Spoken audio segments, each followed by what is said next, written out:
33,000 feet की ऊंचाई पर प्लेन में जोरदार धमाके के साथ इंजन ब्लास्ट हो जाता है, जिस वजह से केबिन के अंदर का प्रेशर बहुत ज्यादा बढ़ जाता है और खिड़की का कांच भी टूट जाता है, जिस वजह से खिड़की के पास बैठी लड़की खिड़की से बाहर की तरफ गिरने लगती है। तभी पास बैठा व्यक्ति उसकी दोनों टांगे पकड़कर उसे अंदर की ओर खींच लेता है। चलिए दोस्तों, जानते हैं कि यह हादसा होने के पीछे किसका हाथ था। 17 अप्रैल 2018 अमेरिका के न्यूयॉर्क शहर का लागार्डिया एयरपोर्ट फ्लाइट 1380 न्यूयॉर्क से डैलस लव फील्ड के लिए नियमित यात्री उड़ान थी। बोइंग 737 का यह विमान 2005 में साउथ वेस्ट एयरलाइन में शामिल किया गया था। इस आधुनिक पैसेंजर विमान में 2 जेट इंजन लगे हुए थे। फ्लाइट का नेतृत्व 56 वर्षीय पूर्व अमेरिकी फाइटर पायलट टैमी जो शल्ट्स कर रही थी। कैप्टन शल्ट्स अमेरिकी नौसेना में शामिल होने वाली पहली महिला फाइटर पायलट थी। अब तक उसने कुल मिलाकर 11,715 घंटों की उड़ान पूरी की थी। फ्लाइट में उस दिन 144 पैसेंजर के साथ 5 क्रू मेंबर्स भी सवार थे। सभी पैसेंजर्स और क्रू मेंबर्स के सवार होने के बाद पायलट प्लेन के इंजन को स्टार्ट करते हैं। अपने रोल ऑफ प्रोसेस को पूरा करके प्लेन टैक्सी वे से होता हुआ धीरे धीरे रनवे की तरफ बढ़ता है और अपने सभी प्री फ्लाइट चेक्स कंप्लीट करने के बाद सुबह के लगभग 10:30 पर फ्लाइट न्यूयॉर्क एयरपोर्ट से उड़ान भरती है। धीरे धीरे अपने निर्धारित फ्लाइट को फॉलो करते हुए वो अपनी उड़ान जारी रखती है। आने वाले किसी भी खतरे से अनजान एक 40 वर्षीय पैसेंजर जेनिफर रियोर्डन खिड़की से बाहर देखते हुए अपनी फ्लाइट का आनंद ले रही थी। उड़ान भरने के लिए लगभग 20 मिनट बाद सुबह के 11:03 पर जब फ्लाइट 33,000 फीट की ऊंचाई पर उड़ान भर रही होती है तो तभी अचानक लेफ्ट साइड के इंजन में एक जोरदार धमाका होता है। धमाका होते ही इंजन में आग लग जाती है और तेजी से इंजन के टूटे हुए टुकड़े प्लेन के विंग्स, फ्यूल कैबिन और प्लेन की बाहरी दीवार से टकराते हैं। तभी अचानक इंजन का एक टुकड़ा तेजी से रो नंबर 14 की विंडस्क्रीन से टकराता है और एक झटके के साथ विंडस्क्रीन टूटकर प्लेन से अलग हो जाती है। ये वही सीट थी जहां पैसेंजर्स जेनिफर रियोर्डन बैठी हुई थी। 34,000 फीट की ऊंचाई पर अचानक से विंडस्क्रीन टूटने के कारण केबिन में हवा का प्रेशर एकदम से कम हो जाता है और एक झटके के साथ हवा का प्रेशर जेनिफर रियोर्डन को खिड़की से बाहर खींच लेता है। इससे पहले कि जेनिफर रियोर्डन पूरी तरह प्लेन से बाहर आती, साथ में बैठा हुआ एक पैसेंजर उनकी टांगे पकड़ लेता है। जेनिफर रियोर्डन का आधा शरीर अब प्लेन के बाहर लटक रहा था और तेज हवा के साथ साथ इंजन के टुकड़े भी उनके शरीर से टकरा रहे थे। तभी हिम्मत करते हुए एक कैबिन क्रू खिड़की के पास आती है और कुछ पैसेंजर्स की मदद से जेनिफर रियोर्डन को दोबारा प्लेन के अंदर खींच लेती है। हालांकि तब तक जेनिफर रियोर्डन को बहुत सीरियस चोट लग चुकी थी। खिड़की टूटने से हुए डिकम्प्रेशन के कारण पैसेंजर केबिन में अब ऑक्सीजन मास्क लटकने लगते हैं। हवा के तेज दबाव के कारण पैसेंजर केबिन में रखा हुआ कुछ सामान तेजी से इधर उधर गिरने लगता है, जिस कारण कुछ पैसेंजर्स को चोट भी आती है। पैसेंजर केबिन में हुए इस हादसे से अनजान कॉकपिट में भी पायलट को इंजन का धमाका सुनाई देता है। इससे पहले कि पायलट कुछ समझ पाते, अचानक से कॉकपिट में फायर अलार्म बजने लगता है और प्लेन बेकाबू होकर तेजी से दाईं तरफ झुकने लगता है। झुकते हुए प्लेन अब लगभग 41 डिग्री के एंगल तक झुक चुका है और कॉकपिट में बैक हैंगल वार्निंग अलार्म भी बजने लगता है।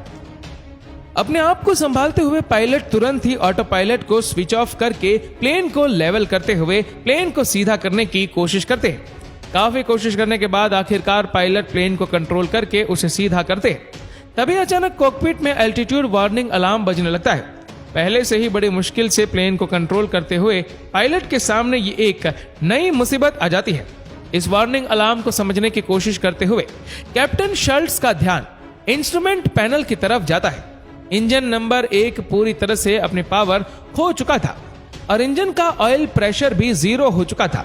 एक इंजन का पूरी तरह फेल हो जाना और कॉकपिट में लगातार बज रहे एल्टीट्यूड वार्निंग अलार्म से दोनों पायलट कुछ क्षणों के लिए परेशान हो जाते हैं और किसी भी इंसान के लिए ऐसी हालत में विचलित हो जाना स्वाभाविक है। लेकिन शायद इससे आप पुराने फाइटर पायलट का एक्सपीरियंस ही कहेंगे कि थोड़ी देर विचलित होने के बाद तुरंत ही दोनों पायलट अपने होश संभालकर प्लेन को कंट्रोल करने की कोशिश करने लग जाते हैं। एल्टीट्यूड वार्निंग अलार्म और केबिन प्रेशर के कम होने के कारण दोनों पायलट अपना ऑक्सीजन मास्क पहनकर तुरंत ही प्लेन को तेजी से नीचे लाने लगते हैं। बंद हो चुके इंजन नंबर 1 के सिलेक्टर स्विच को स्विच ऑफ करके पायलट कॉकपिट में लगातार बज रहे वार्निंग अलार्म को कंट्रोल करते हैं। इस दौरान पायलट लगातार न्यूयॉर्क एटीसी टावर से कांटेक्ट करने की कोशिश करते रहते हैं। और इंजन में हुए धमाके के लगभग 2 मिनट बाद आखिरकार पायलट एटीसी टावर से कांटेक्ट करने में सफल हो जाते हैं। टावर से कांटेक्ट होने के बाद कैप्टन एटीसी कंट्रोलर को इंजन में लगी आग के बारे में बताता है और प्लेन को इमरजेंसी में नीचे लाने की जानकारी देता है।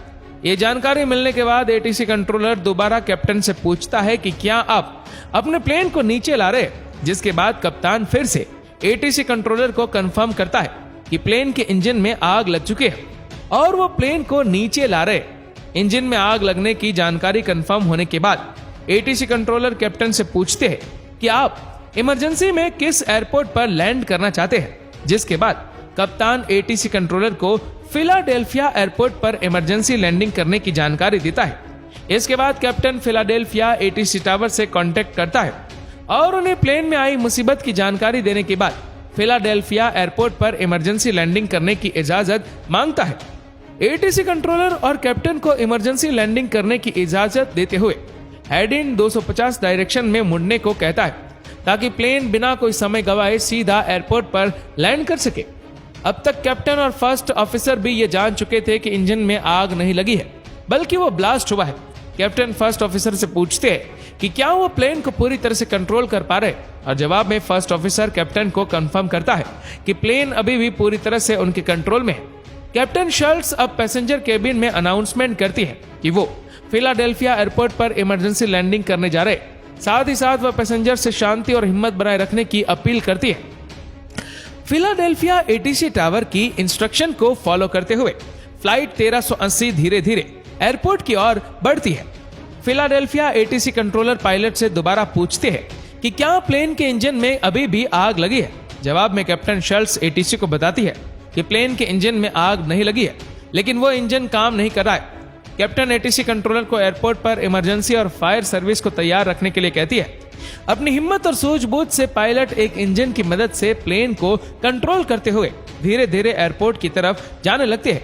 कुछ देर बाद जब हालात थोड़ी काबू में दिखाई देते हैं तो कैप्टन फर्स्ट ऑफिसर को फ्लाइट क्रू से बात करने के लिए कहते हैं ताकि ये पता लगाया जा सके कि आखिरकार पैसेंजर केबिन में क्या चल रहा है। केबिन क्रू से बात करने के बाद फर्स्ट ऑफिसर कैप्टन को पैसेंजर केबिन में टूटी हुई खिड़की और घायल पैसेंजर जेनिफर रिवर्डन के बारे में बताता है। टूटी हुई खिड़की के बारे में जानकर कैप्टन प्लेन की स्पीड को थोड़ा कम करने का निर्णय लेते हैं और एटीसी टावर को भी इस बारे में आगाह कर देते हैं और उन्हें एयरपोर्ट पर एम्बुलेंस और डॉक्टर्स को तैयार रखने के लिए कहते हैं। एटीसी कैप्टन को सभी इमरजेंसी और मेडिकल सर्विसेज तैयार रखने का भरोसा देते हुए उन्हें 27 हेल्प पर लैंड करने का निर्देश देता है। धीरे धीरे एटीसी रूट को फॉलो करते हुए पायलट बड़ी ही सावधानी से प्लेन को रनवे की तरफ लाने लगते हैं। रनवे के नजदीक पहुंचकर first officer airport ATC tower से कांटेक्ट करके उन्हें रनवे 27 हेल्प पर लैंड करने की जानकारी देता है, जिसके बाद एटीसी उन्हें लैंड करने की परमिशन देते हुए एयरपोर्ट पर हवा की डायरेक्शन और स्पीड की जानकारी देता है। रनवे के नजदीक पहुंचकर कैप्टन फ्लाइट क्रू को लैंडिंग की तैयारी करने का निर्देश देता है, जिसके बाद फ्लाइट क्रू बड़ी हिम्मत और मुस्तैदी के साथ सभी तैयारियां करते हैं और साथ ही साथ पैसेंजर्स का हौसला भी बढ़ाते हैं। कैप्टन फ्लाइट का कंट्रोल अपने हाथ में लेकर प्लेन को धीरे धीरे रनवे की ओर नजदीक लाने लगते हैं। वहीं फर्स्ट ऑफिसर बाकी सभी कंट्रोल और फ्लाइट स्पीड वगैरह को चेक करते हुए कैप्टन की मदद करने लगते हैं। धीरे धीरे नीचे आता हुआ प्लेन आखिरकार सकुशल रनवे पर लैंड कर जाता है। मौत को इतने नजदीक से देखने के बाद सभी पैसेंजर्स और केबिन क्रू की जान में जान आती है और सभी लोग हाथ जोड़कर भगवान का शुक्रिया करते हैं। प्लेन के रनवे पर रुकते ही इमरजेंसी मेडिकल सर्विसेज और फायर ब्रिगेड की गाड़ियां तुरंत ही सभी पैसेंजर्स को सकुशल प्लेन से बाहर निकालते हैं और घायल पैसेंजर्स को हॉस्पिटल भेजते हैं। कैप्टन और कैप्टन क्रू की बहादुरी और हिम्मत से प्लेन में सवार 149 लोगों में से 148 लोगों को सकुशल बचा लिया जाता है। बदकिस्मती से घायल पैसेंजर्स जेनिफर रिवर्डन की गंभीर चोटों के कारण मौत हो जाती है। एनटीएसबी के साथ साथ United state federal aviation administration तुरंत ही इस दुर्घटना की जांच शुरू कर देता है। जांच में दुर्घटना का मुख्य कारण प्लेन के इंजन ब्लेड में आई दरार को पाया गया। आमतौर पर किसी भी मेटल पार्ट में ऐसी दरार तभी आती है जब वो मेटल काफी लंबे समय तक किसी दबाव से गुजरती है। अपनी जांच में एनटीएसबी ने पाया कि ये ब्लेड CFMN इंटरनेशनल नाम की एक कंपनी बनाती थी, जो जनरल इलेक्ट्रिक और सेफ्रन एयरक्राफ्ट इंजन नाम की दो कंपनियों की एक साझा कंपनी थी। ये ब्लेड टाइटेनियम मेटल का इस्तेमाल करके बनाए गए थे और दुर्घटना से पहले ये ब्लेड लगभग 17,000 फ्लाइट साइकिल से गुजर चुके थे, जो इनकी निर्धारित आयु सीमा से बहुत ज्यादा था। इसी कारण उस फ्लाइट के दौरान ये ब्लेड कमजोर होने के कारण हवा में ही टूट गए थे। अपनी जांच में इन्वेस्टिगेशन एजेंसी ने यह भी पाया कि इंजन के चारों तरफ लगा हुआ ढांचा भी इतना मजबूत नहीं था कि वो टूटे हुए ब्लेड और इंजन पार्ट्स को बाहर जाने से रोक सके, ताकि वो प्लेन के दूसरे हिस्सों को नुकसान ना पहुंचा सके। इसी कारण से इंजन के टूटे हुए टुकड़े प्लेन के विंग्स और खिड़की से टकरा गए, जिससे विंग्स को काफी नुकसान हुआ और प्लेन की खिड़की भी उखड़ गई। जांच के बाद फेडरल एविएशन एडमिनिस्ट्रेशन ने उस तरह के सभी इंजन के ब्लेड को दोबारा जांच करने के निर्देश दिए, ताकि किसी भी खराब ब्लेड का तुरंत पता लगाकर उसे बदल दिया जाए। इस हादसे के दौरान पायलट और केबिन क्रू की हिम्मत और बहादुरी को भी बहुत सराहा गया और उन्हें कई पुरस्कार से भी सम्मानित किया गया। दोस्तों, ये वीडियो आपको कैसा लगा हमें नीचे कमेंट करके जरूर बताएगा। इस वीडियो को आप अपने तक सीमित ना रखें, जितना हो सके इस वीडियो को शेयर करें फेसबुक पर, व्हाट्सएप पर, यूट्यूब पर। और ऐसी ही और भी इंटरेस्टिंग वीडियोस को यूट्यूब पर देखने के लिए नीचे कमेंट सेक्शन में लिंक दी गई है, जिसके ऊपर क्लिक करके हमारे चैनल को आप सब्सक्राइब करें और बेल आइकन दबाएं, ताकि हमारे हर लेटेस्ट वीडियो की अपडेट आपको मिलती रहे सबसे पहले। और आप हमारे फेसबुक पेज को फॉलो करना मत भूलना। धन्यवाद।